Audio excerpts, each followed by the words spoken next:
Bienvenue dans un nouvel épisode de The French of the World. C'est le premier épisode de la saison 2.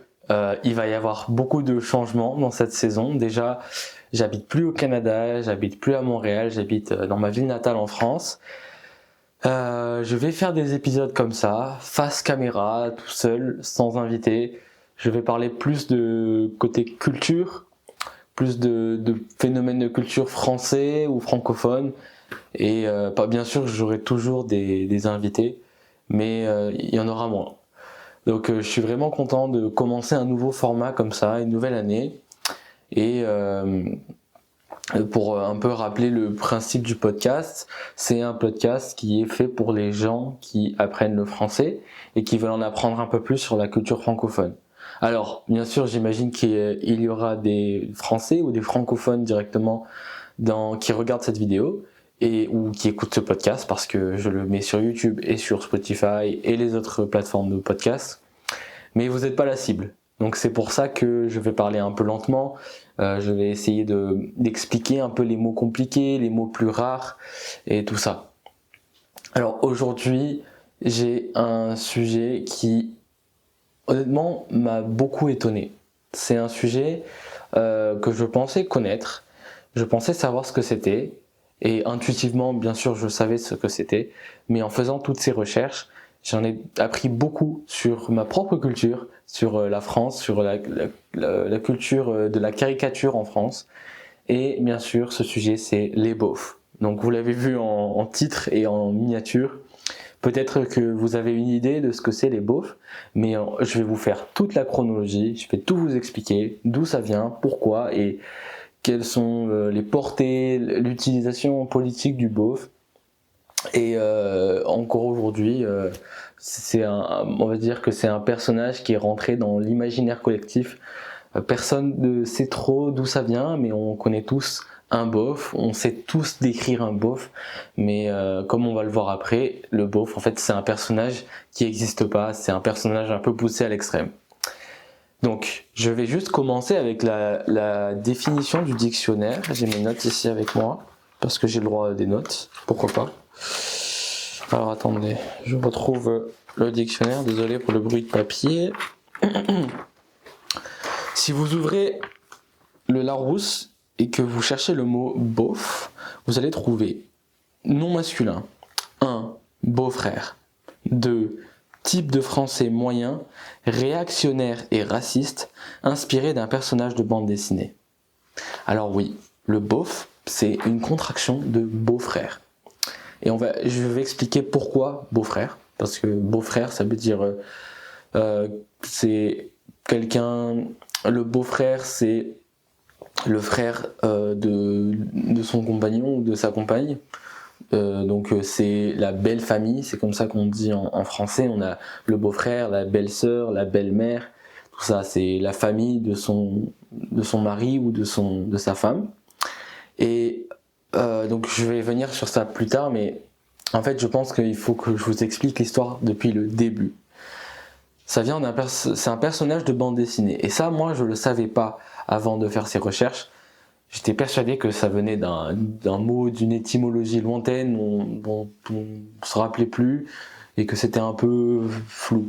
Mais en fait non, beauf, ça vient de beau-frère et surtout ça vient d'un dessinateur en particulier. Et ce dessinateur, il s'appelle Cabu. Alors, je connaissais pas Cabu avant de faire les recherches. Il s'appelle Jean Cabu, il est né en 1938 à Chalon-sur-Marne, mais bon ça c'est pas très intéressant. Cabu, c'est un des plus grands dessinateurs et caricaturistes français. C'est aussi un journaliste. Il a paru dans beaucoup de journaux, des journaux satiriques, donc pour critiquer, et on va en parler de ça. Ça fait vraiment partie de notre culture, les Français. Mais il a aussi il a aussi fait des dessins pour des journaux un peu plus sérieux, j'ai envie de dire, comme par Ici Paris, ou des journaux comme Paris Match, des gros journaux. Comme j'ai dit, je veux raconter cette histoire depuis le début. Et donc, le début de cette histoire, ça commence. Bon, on va pas aller jusqu'à la naissance de Cabu, ça serait un peu trop. Mais on va aller en 1900. Je vais juste vérifier la date. Il me semble que c'est 1958. Cabu, Jean Cabu, et mobilisé comme conscrit pour la guerre d'Algérie. Alors pourquoi est-ce que ça c'est important pour l'histoire? Parce que quand il va être conscrit pour la guerre d'Algérie, Qabu, comme beaucoup d'autres jeunes, il avait 20 ans à l'époque, il va être un peu choqué des horreurs qu'il va voir. Et lui, étant déjà un peu de gauche, ayant un peu une idéologie de gauche, bon, pas une idéologie, mais des idées de gauche, il va pas aimer l'expérience. Il va pas aimer l'expérience de se battre, de voir toutes ces horreurs, et au final, il va en ressortir un peu changé. Surtout, il va en ressortir en ayant un peu une haine contre l'armée, contre le principe de colonisation, contre le principe de combat, tout ça. Et Qabu, ça va un peu le forger. Et déjà à l'époque, il dessinait dans des journaux, il avait déjà commencé sa carrière de caricaturiste. Il va être en contact avec des gens avec lesquels il n'avait pas l'habitude d'être en contact. Des militaires, des gens qui eux ont pas aimé l'expérience, mais ont apprécié un peu la camaraderie, le côté positif de l'armée, la fraternité, tout ça. Lui, il n'a pas aimé ça du tout, et au contraire. Et il trouvait un peu cette ambiance malsaine, un peu oppressante.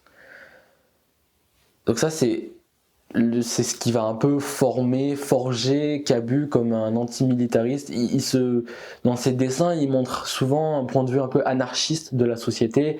Lui, il est contre les centrales nucléaires qui émergeaient en France dans les années 60, il me semble, 70.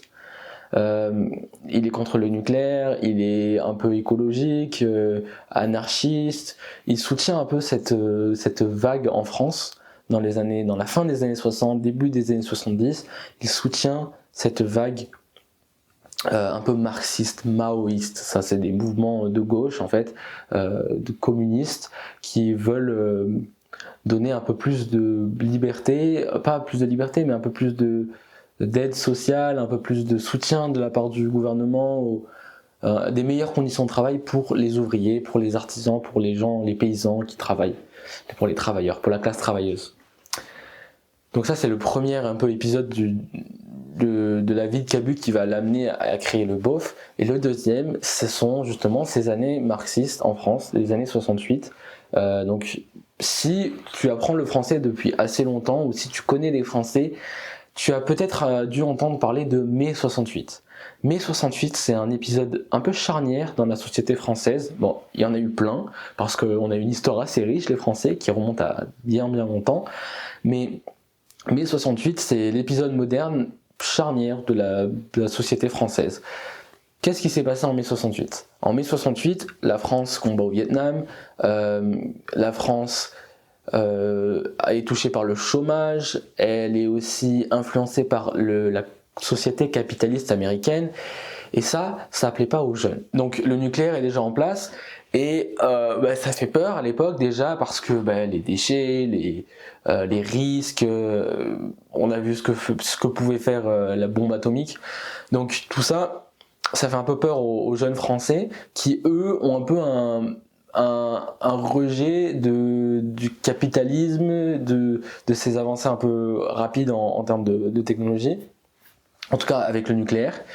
Et en mai 68, les jeunes en ont marre parce qu'ils n'ont pas assez de liberté en étant jeunes, ils sont un peu sous la tutelle de leurs parents, ça veut dire que c'est pas eux qui décident, c'est leurs parents qui décident ce qu'ils doivent faire. Et donc, ils vont protester, ils vont faire des manifestations, ils vont aller dans la rue, ils vont se barricader, notamment le 10 mai 68, il y a eu des émeutes et des ripostes un peu contre la police, c'est-à-dire que les jeunes fabriquaient des barricades, mettaient des voitures, retournaient des voitures, je sais qu'ils faisaient aussi tomber les poteaux d'éclairage, et ils envoyaient des cocktails Molotov. Enfin, les images sont assez impressionnantes. On dirait que c'est complètement une révolution en fait en mai 68. Et après, ça a amené plusieurs avancées. Plus tard, les jeunes ont eu la majorité à 18 ans au lieu de 21 ans. Ils ont pu conduire à 18 ans aussi au lieu de 21 ans. Et ils ont gagné plus de droits et ils ont été un peu plus écoutés politiquement parlant. Et donc ça, Qabu, lui, il voit tout ça et lui il soutient ce mouvement. Il me semble qu'il n'est pas dans la tranche d'âge des plus actifs en mai 68. Lui il avait déjà 30 ans. C'est surtout les étudiants qui se sont révoltés, mais pas que. Il y a aussi les ouvriers, les paysans, tout ça qui voulaient plus d'aide, qui voulaient être un peu plus entendus et qui voulaient des meilleures conditions de vie et de travail. Ça nous amène en 1973. Depuis 1970, Cabu, il dessine pour un journal qui s'appelle Charlie Hebdo, un journal qui est très connu en France. On va en reparler plus tard. Si vous avez entendu parler des attentats en 2015, en janvier 2015, le 7 janvier 2015, malheureusement, il s'est passé des choses à Charlie Hebdo. On va en parler plus tard dans le podcast. Mais voilà, donc si vous avez entendu l'expression, bon, c'est un peu vieux maintenant, mais je suis Charlie, ça vient de ce journal-là. Donc, Cabu travaille pour ce journal, il dessine, et à la fin des années marxistes, donc de 68 à 72, alors je suis pas historien, peut-être que ça englobe un peu plus, mais ça c'est ce que j'ai vu dans mes recherches, lui il en a un peu marre, il est toujours un peu anarchiste, il est un peu écologique, et il veut critiquer cette société capitaliste. Il trouve que c'est trop. Il trouve que le nucléaire n'a pas lieu d'être, que c'est trop dangereux. Il n'aime pas la position qu'a la France avec ses colonies. Lui, il est il est de gauche, voilà. Donc lui, il veut dénoncer un peu cette société capitaliste qui se calque sur le modèle américain, qui trouve un peu avec laquelle il n'est pas en accord. Voilà, on va dire les choses simplement. Et donc, il dessine un personnage qui s'appelle le beauf, le beau-frère. Et donc là, je vais utiliser ses propres mots pour décrire un peu ce que c'est le beau-frère. Donc il appelle ça, voilà, le beau-frère. Ça veut dire beau-frère. Le beauf, pardon. Ça veut dire beau-frère. Je crois qu'il y en a un dans chaque famille, même s'il est cousin ou oncle. C'est pour ça qu'il appelle ça le beau-frère, parce que c'est un peu un personnage que tout le monde connaît malgré lui, parce que c'est avec la famille. Il n'a aucun doute, et il représente un bon sens français, mais il ne se rend pas compte qu'il est manipulé. Quand on se laisse porter par ses idées, par les idées reçues, on est un peu beauf, quoi. Voilà, pour citer Cabu. En fait, il a fait ça pour se défouler. Il a fait ça pour critiquer les politiciens français qui ont échoué avec leur politique. Voilà, le chômage qui est toujours là, la société capitaliste que lui, il aime pas du tout. Et donc, ce personnage-là, il le dessine de manière assez précise. En fait, il utilise des gens qu'il connaît, notamment un politique et un patron d'un bistrot qu'il côtoyait quand il était jeune dans sa ville natale. Et ce personnage-là, on l'a un peu tous en tête dans l'imaginaire français. C'est un personnage qui est un peu gros. Il le dessine souvent avec un Marcel. En fait, un Marcel, c'est un sorte de débardeur. Un débardeur, donc c'est un t-shirt sans les manches, très moulant, alors que le beauf, comme il le dessine, il utilise l'expression bon en point. Ça veut dire que il est un peu gros, on peut le dire. Il est un peu gros, il a un gros ventre, il a des poils qui sortent de son Marcel. Il a aussi une calvitie, ce beauf. Il a une moustache, un peu comme moi. Il a soit une moustache, soit un bouc. Et en fait, c'est l'archétype des Français, le beauf. Des Français populaires. Et Cabu, en fait, ce personnage, il l'a pas créé. En fait, il s'est inspiré de tout ce type de personnes-là, et il n'y avait jamais eu en fait de mots pour décrire ça. Et c'est pas pour rien que ce personnage-là, en fait, je pense que c'est le personnage de bande dessinée le plus influent, français en tout cas, le plus influent de tous les temps, parce que aujourd'hui, tout le monde sait ce qu'est un beauf. Les jeunes, les vieux, les générations X, Y, enfin tout ça. Et ce personnage-là, comme j'ai dit, c'est l'archétype populaire des Français. Ça veut dire que, Cabu le dit, toute la société est faite pour ce personnage-là. Lui, il est à l'aise, il est toujours dans le confort. C'est un homme de 40-50 ans, enfin, comme Cabu le décrit à la base, après on va voir que ça a un peu évolué, c'est un homme de 40-50 ans qui est tout le temps à l'aise, qui est un peu vulgaire, il est misogyne, il est homophobe, il est raciste, en fait il a toutes les mauvaises qualités.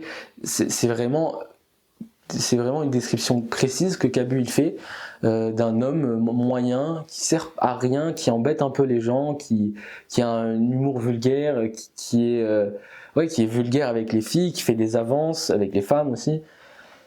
Et ce personnage-là, il a marqué les Français parce que en fait tout le monde le connaît, mais on peut dire que tout le monde le connaît, tout le monde reconnaît ce personnage.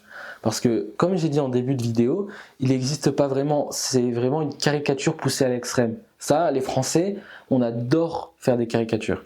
On adore voir nos défauts dessinés, on adore voir nos défauts dessinés, nos défauts mis en forme pour faire rire, hein, parce que, bien sûr, ce que fait Cabu, c'est des dessins satiriques, c'est pour faire rire, mais aussi pour dénoncer, c'est un peu les deux à la fois, c'est un peu, c'est de la moquerie, mais comme c'est de la caricature, c'est de la moquerie un peu politique, vous voyez ce que je veux dire, c'est une critique de la société, une critique de la politique, et voilà, c'est un peu la France profonde, mais le mauvais côté de la France profonde, vous voyez ce que je veux dire.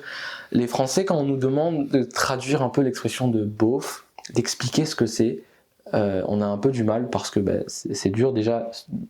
Moi je savais pas personnellement d'où ça venait, donc à expliquer c'est un peu compliqué. J'avais tendance à dire que c'est un personnage qui est un peu vulgaire, qui est gros, qui a des goûts un peu démodés, et qui met tout sur le pratique en fait. Il cherche vraiment à être dans le confort, même si ça va pas être très beau, même si ça va pas lui donner du statut. Et en fait, les Français, ils vont souvent faire la comparaison du beauf et du redneck. Alors, je pense que certains aspects du redneck correspondent au beauf, ça je suis d'accord, mais le beauf c'est pas un redneck. Le beauf c'est pas forcément quelqu'un qui vit en campagne. Moi quand j'imagine un redneck, j'imagine quelqu'un qui est paysan, qui vit loin de la ville, qui veut avoir rien à faire avec la société. En fait, le beauf, c'est un peu le contraire pour ça. Le beauf, oui, il peut vivre en campagne, il peut vivre en village, ça c'est sûr, mais le beauf, lui, il veut être en accord avec son temps. En tout cas, c'est comme ça que le décrit Cabu. Il veut être en accord avec son temps, il veut rien rater, c'est un suiveur. Voilà, c'est comme ça que Cabu le décrit. C'est quelqu'un qui suit, c'est quelqu'un qui a des convictions, qui a le bon sens français, mais en fait, c'est pas fondé, c'est juste, il entend, il répète ce qu'il dit, il utilise les idées reçues en fait, hein, les stéréotypes, tout ça, et ça devient son idéologie politique sans trop de fondement. Un exemple très précis, alors le beauf, faut savoir qu'il est de droite, bien sûr il a été caricaturé par un dessinateur de gauche, c'est sûr qu'il va être de droite, c'est quelqu'un qui est contre l'immigration et il se plaint en fait de l'immigration, il dit que toute l'immigration est mauvaise, il aime pas ça, il aime pas l'idée que les étrangers viennent en France. Et là je me perds un peu, mais voilà, c'est un personnage qui veut marquer sa virilité. Tout est dans le paraître pour lui, et en fait c'est ça qui nous a marqué, en tout cas dans l'imaginaire collectif français. Le beauf a un peu perdu le côté homophobe, même s'il est plus viril et il est pas très il supporte pas les droits des personnes un peu LGBT, mais il a un peu perdu cette connotation homophobe, raciste. Maintenant, le beauf, c'est plus quelqu'un qui veut montrer qu'il a beaucoup qui est dans le paraître, en fait, qui veut ne pas rater, qui veut être dans son époque, mais qui n'y arrive pas très bien, parce que le beauf, en fait, faut le savoir, c'est quelqu'un qui est inculte. C'est quelqu'un qui a des goûts très simples, mais des goûts très simples, on va dire, qui aime ce qui est accessible, qui aime pas quand il faut trop réfléchir. Le beauf, c'est pas un génie, le beauf il est un peu bête. On a une expression un peu en français, enfin une expression. On n'aime pas trop dire bête en français, on le dit, mais souvent, en tout cas les jeunes, on va dire teubé. Pourquoi ? Parce que bête, on prend l'inverse, on dit teubé. Et le beauf, lui, il aime ce qui est accessible. Donc il aime ce qui en met plein la gueule. Alors ce qui en met plein la gueule, ça veut dire ce qui est impressionnant, ce qui est visuel. Par exemple, le beauf, il va adorer les films d'action. Le beauf, il va adorer modifier sa voiture, mettre un aileron à l'arrière, ou alors changer le pot d'échappement pour que la voiture fasse plus de bruit. Ça, c'est un truc qu'on qualifie de beauf en France, parce que c'est dans le paraître, c'est accessible. Le beauf, il va adorer les voitures, mais ça va pas être comme un collectionneur, ça va pas être quelqu'un qui a le goût des voitures un peu anciennes, le goût des voitures un peu raffinées. Non, le beauf, il va aimer la voiture qui fait du bruit, qui va un peu vite, et qui a des formes ou qui montre en fait que c'est une voiture un peu modifiée. Lui, il aime ça. Vous voyez, en miniature, c'est pas pour rien. J'ai mis une voiture qui a, je sais pas pourquoi je dis vous, je devrais dire tu plutôt. C'est plus comme ça mon podcast. Il aime bien les voitures qui ont des flammes. Ça, c'est un truc qu'on qualifie de beauf en France. Et donc la portée, là j'ai bien décrit un peu à quoi ressemble le beauf, qui il est. Et oui, aussi, j'aimerais juste dire revenir sur un dernier aspect. Voilà, le beauf, il est inculte, il est pas cultivé et il s'en vante. Donc tu vois, Cabu, il l'a dit en interview, c'est un peu la mort du papier. C'est un peu la mort de la littérature, c'est un peu tout ça. Le beauf, il aime ce qui est accessible. Voilà. Et donc la portée culturelle qu'a le beauf, en fait, maintenant, c'est un peu devenu, c'est dur de dire ça, mais c'est un peu devenu un outil d'oppression, parce que les Français, on a souvent tendance à dire « Ah, ça c'est beauf ». Donc dès qu'on va faire quelque chose, on va se demander, en tout cas la plupart des gens vont se demander, est-ce que ça va être beauf, est-ce que ça va être perçu comme moyen, comme beauf. On essaye d'éviter en fait de ressembler à ce beauf, même si, Cabu le dit, on a tous un peu une part de beauf en nous. Quand on se laisse un peu porter par nos idées reçues, quand on n'essaye pas trop de réfléchir, quand on priorise le confort, oui, là on va avoir des côtés beauf. Et les Français, en fait, ils vont un peu avoir tendance à ne pas aimer ça. On veut pas lui ressembler au beauf.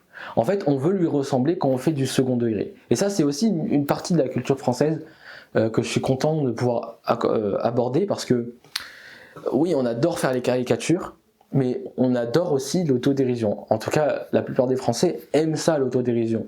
Parce que, il faut savoir, le beauf, c'est un personnage français. J'ai déjà entendu dire des gens qu'une nationalité ou un groupe de personnes était beauf. Mais en fait, non, ça c'est pas possible, parce que le beauf, c'est vraiment l'archétype français. Même si d'autres nationalités peuvent avoir des traits qui ressemblent un peu aux beaufs, ça peut pas être des beaufs par définition.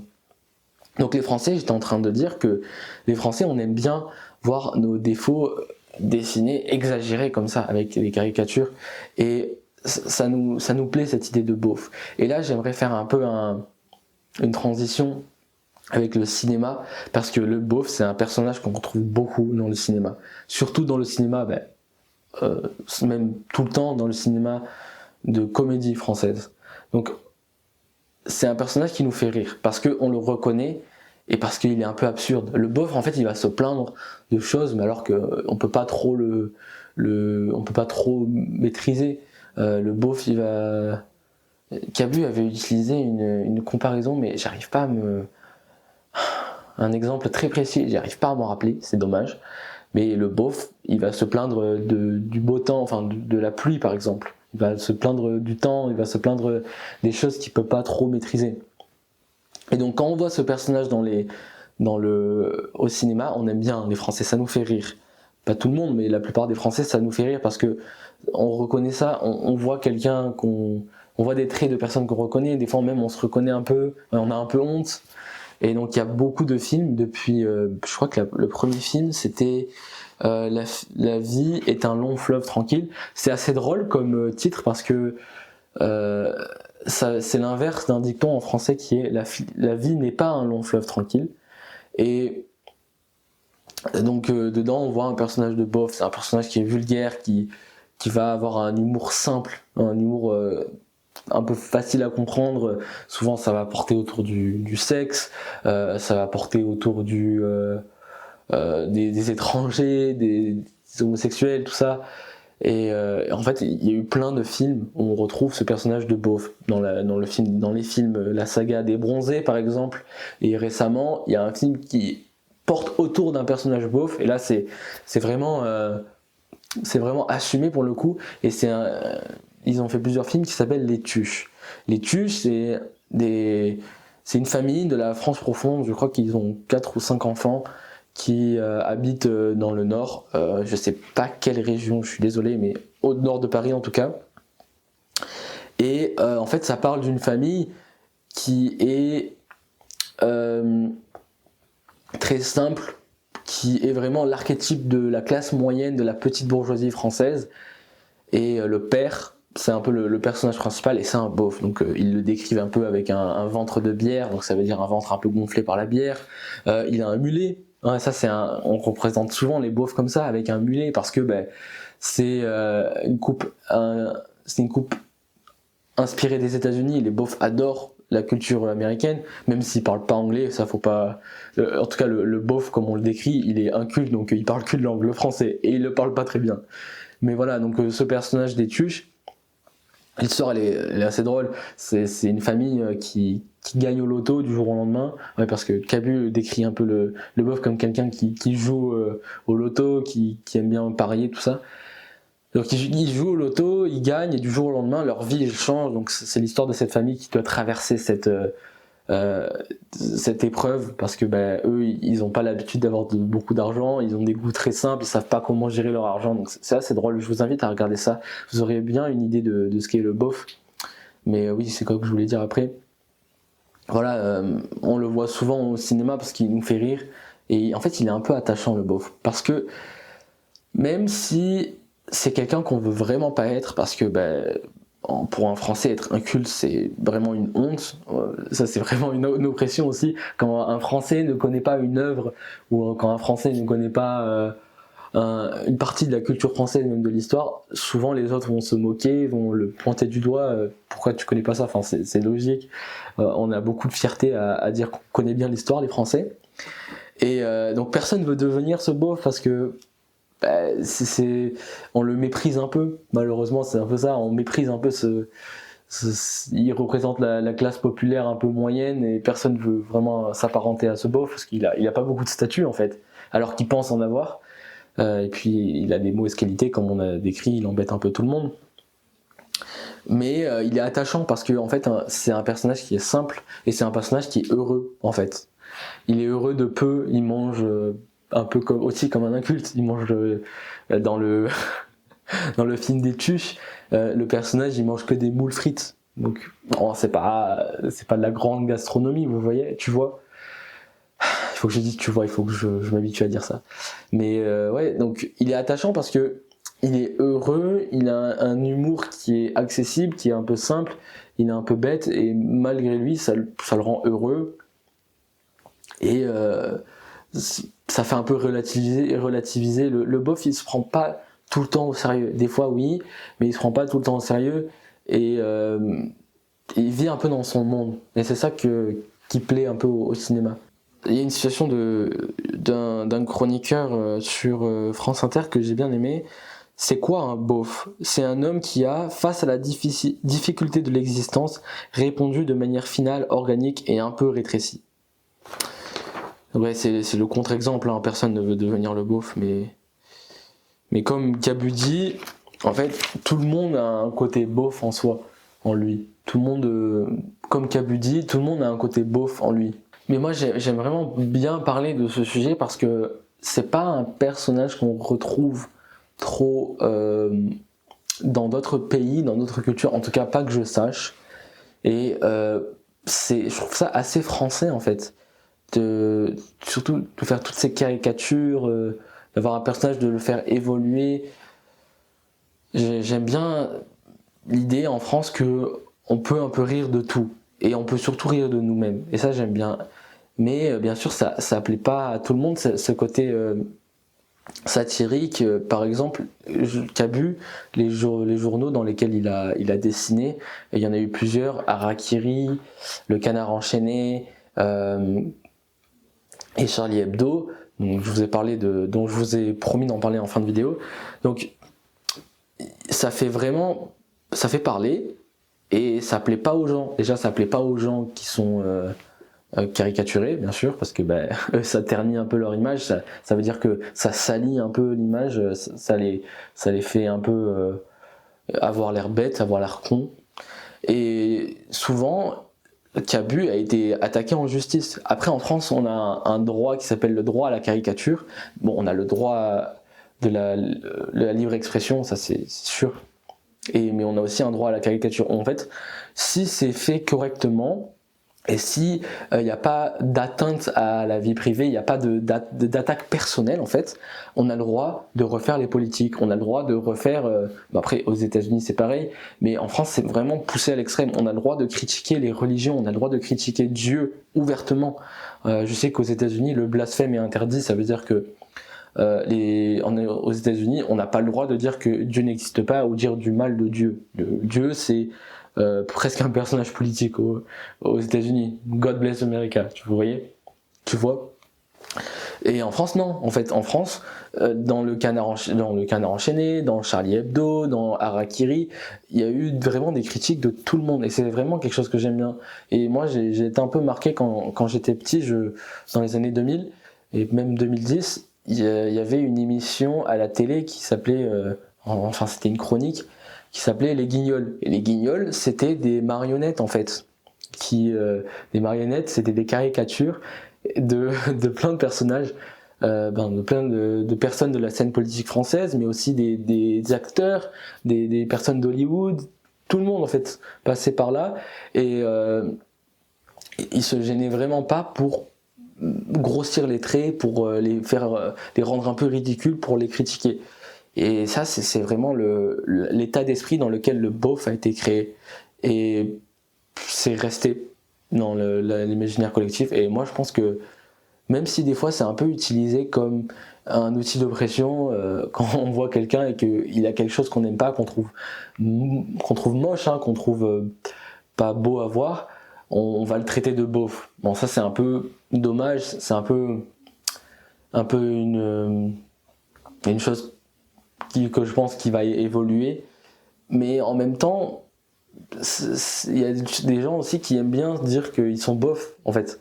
Alors c'est surtout en rigolant, c'est un peu voilà la partie autodérision. Et en fait ça plaît pas à tout le monde. Voilà, je vais revenir sur ça. Ça plaît pas à tout le monde, ça plaît pas trop aux politiques parce que eux ça les aide pas pour leur campagne politique, et ça plaît pas trop non plus aux fanatiques et aux groupes extrémistes. Et malheureusement les journaux de Charlie Hebdo et les caricaturistes, en fait, ils reçoivent souvent des menaces de mort. Quand ils s'attaquent à des grands personnages religieux, des fois il y a des manifestations, des fois les gens sont pas d'accord, les gens trouvent que c'est un peu une honte, mais c'est ça la société française aussi, c'est qu'on rigole de tout et on a un peu un point de vue critique sur tout le monde. Et malheureusement, ça a amené à l'assassinat de Cabu le 7 janvier 2015. En fait, il a représenté une figure de l'islam et un groupe extrémiste est venu l'assassiner dans les bureaux de Charlie Hebdo le 7 janvier 2015. Voilà, je suis un peu triste quand je parle de ça parce que se faire tuer pour des idées, c'est triste, c'est toujours horrible, surtout que en France on a le droit de faire ça, et il s'attaquait pas directement au peuple. Il me disait même qu'il avait du respect pour les gens religieux, il aimait pas que la religion soit utilisée comme un outil politique, c'est tout. Et malheureusement il s'est fait assassiner, et après ça a vraiment amené, en fait ça a donné un peu de la force. Voilà, le journal Charlie Hebdo, il s'est pas laissé abattre par la mort de certains de ses auteurs, enfin des caricaturistes qui dessinaient pour Charlie Hebdo. Je vous invite à aller voir ce que c'est Charlie Hebdo parce que ils font des dessins assez drôles, ça faut l'admettre. Mais donc ils ont continué, aujourd'hui encore ça continue Charlie Hebdo, même si même si ce journal a été la cible de terroristes, ça n'a pas arrêté. Ils ont continué à faire des dessins et ils ont continué à faire des critiques de tout le monde. Ça les freine pas en fait. Et ça, je trouve que c'est déjà c'est très courageux. Et je trouve que ça fait partie de notre culture. Après, c'est sûr que c'est pas le propre des Français, mais nous les Français particulièrement. Et ça, j'aime vraiment bien. Et d'ailleurs, les Français, ça les avait choqués, normal. Ça nous avait tous choqués, et pendant un moment on avait un slogan en France qu'on mettait un peu de partout et que les gens aimaient beaucoup mettre en photo de profil Facebook, je me rappelle. C'était "Je suis Charlie".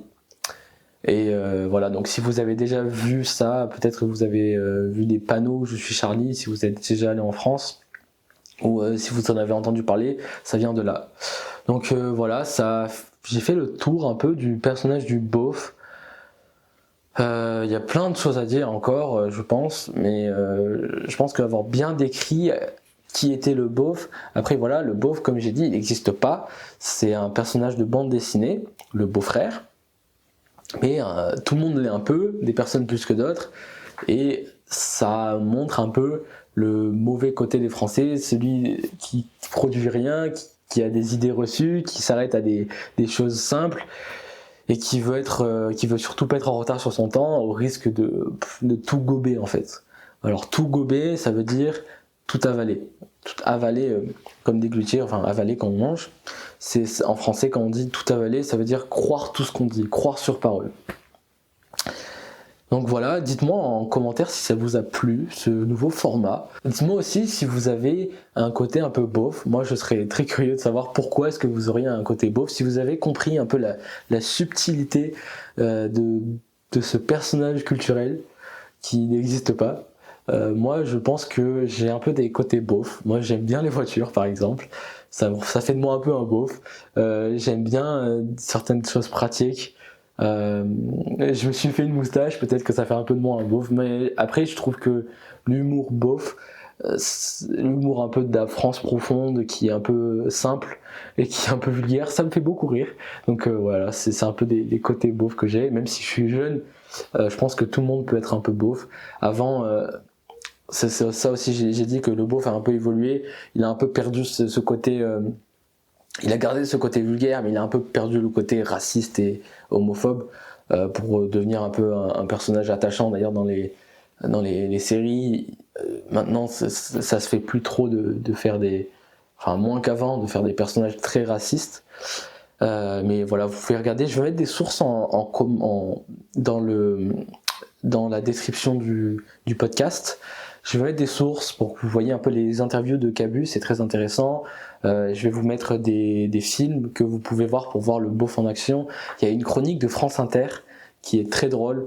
J'ai oublié le nom, mais bien sûr ce sera en description aussi. Et voilà. Merci d'avoir écouté ou regardé ce premier épisode de la saison 2 de The French of the World. Dites-moi si vous avez un sujet que vous aimeriez bien que j'aborde, je vais le faire. Et oui, il faut que je me dise qu'il faut que je te tutoie parce que je veux que ce soit plus accessible. Je sais pas pourquoi, je te vous vois depuis tout à l'heure, mais ça marche pas. Je veux tutoyer. Le prochain, je ferai plus attention. Donc voilà, merci d'avoir regardé, écouté, et à bientôt.